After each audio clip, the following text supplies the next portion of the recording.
Hi folks, welcome to Realtor Talk, brought to you by the Greater Pocatello Association of Realtors. I'm here today with an esteemed panel. My name's Bill Satterfield. A lot of you maybe know me as Billy Satterfield. My wife would like me to go by Will Satterfield, and my kids get a kick out of calling me William Satterfield. So I'm the broker of Satterfield Realty here in town. I'm the fourth generation realtor in Pocatello. To my right here is R Jay Henderson, better known as R Jay. He is a mortgage lender for Advantage Plus Credit Union. He's been in the lending business for over 11 years now. Glad to have him with us. And then I have the dynamic duo of Rod and Char Tovey here. They are appraisers with Homestead Appraisal Service here in town. They got over 33 years combined experience between them. So we got a great panel. Appreciate you guys coming. So our topic for the day is appraisals. And I think a lot of people have a general idea of what an appraisal is. That, you know, it's a valuation of a house, but maybe we'll go into a little more depth of what's all involved with it, how these values are obtained. I'll ask Rod and Char. You know, there's a lot of different things we get values from. You know, when you turn in something to your insurance, they want to know what your house is worth. The tax assessor has an assessment. When you're asked to do an appraisal, Char, how does that process start and what do you go through? Well, actually, an appraisal is a market value. If you put your home on the market, what that likely price would be that you would have or receive from selling it on the market. Okay. And Rod, in what situations are you asked to go do an appraisal? When does the order show up on your desk? Normally, the process will start with a lender that has an applicant that needs a loan, and so the lender will actually issue an order to do an appraisal. And they'll provide us with the legal information necessary to identify the house, sometimes even get a street address. Yeah. And that will originate the process. Of course, appraisals can be ordered. We'll do appraisals for estates, divorces, or any time that someone just needs a valuation of their property. But normally it's the lender, and most of our business is with the lenders here in town. Okay. Now, from a lending perspective, why does Advantage Plus want an appraisal when they're doing a loan?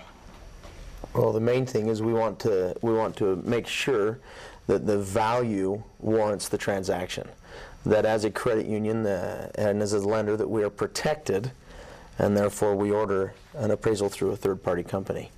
You know, when Rod was just talking about that they're ordered by a lender, I think it's important that people realize that, especially with the new HVCC guidelines, that's the guidelines at which we are all regulated by, that appraisals are owned by the lender. So when I order it in behalf of my buyer, it's our appraisal.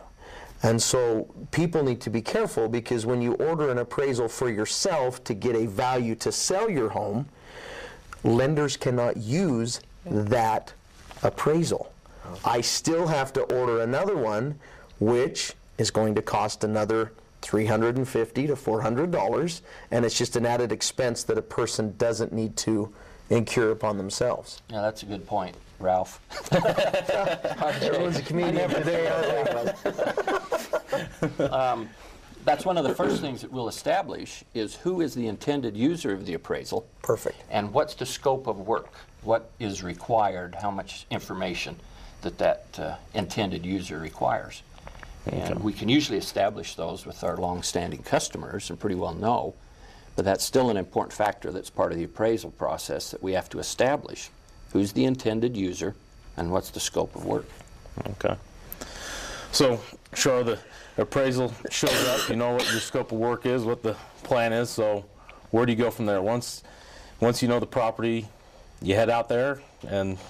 Usually what we'll do is we'll do a house inspection, an interior and an exterior. Depending upon what type of loan, it's dependent upon how extensive that inspection is as far as repairs. It is helpful when you're having an appraisal and you're having an appraiser come to your home that your home is in the best condition possible, because you're trying to get the highest value out of it. So your maintenance is really important. So for you to prepare for an appraiser inspection, it's nice to be on time. Sure. It's nice to have your animals taken away or put away. Or at least well fed. Or well fed. There you go. We'll usually call and make an appointment with the homeowner, or if the home is vacant, we'll verify that with the realtor or the lender and proceed from there with an appointment, usually to go through the home. One thing, though, people need to realize is, as appraisers, we're doing an inspection for an appraisal. We are not doing an inspection to see that everything works in the home. Our inspections take a lot less time than if they have ordered an actual inspection on the home to make sure that, you know, everything is, the roof's not leaking and the furnace is working and the hot water. We have some things that we check, but we don't do an extensive inspection. You know, that's something I deal with all the time when I bring a buyer through the house. Or say, oh, well, the appraiser's going to find all these repairs for us, right? No, it's a fair amount different. And you mentioned that you know, sometimes there's repairs, sometimes not. A lot of it depends on the loan that they're dealing with, right?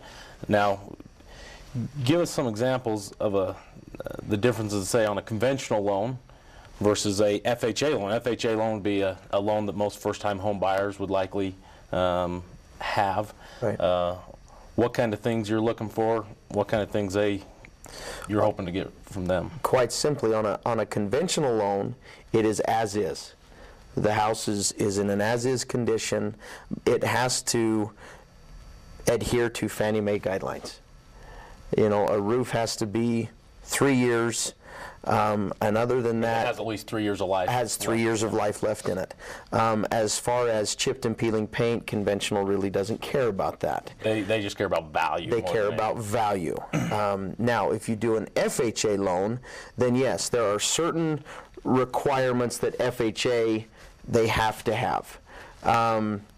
But when I sit down with a customer, we go over, there's an actual form that they sign called For Your Protection, Get a Home Inspection, where we clearly state the appraisal is to determine value. It's not, they're not going to check every single light switch and do a thorough home inspection.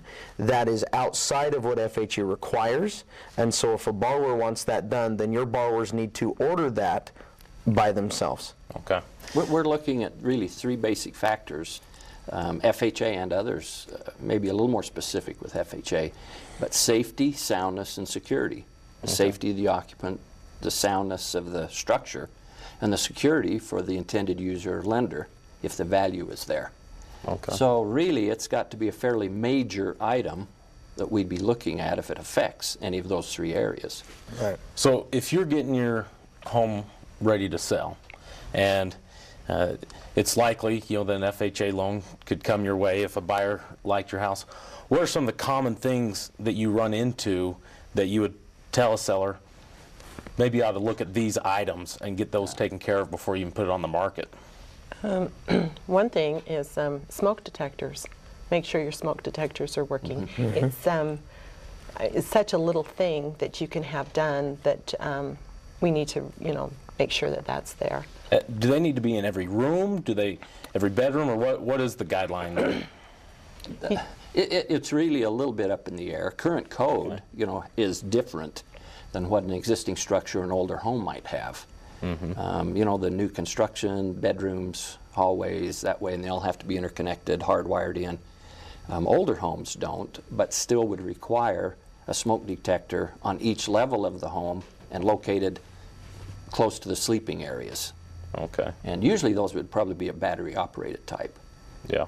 We still have concerns with FHA with flaking, peeling paint, especially if the structure was built prior to 1978. Lead-based paint concerns, the major reason. So interior and exterior. Fencing? For those old, well, not as much fencing, just kind of the exterior of the home? exterior of the home, there Buildings. could be some concern with fencing, but again, just to have the paint issues addressed.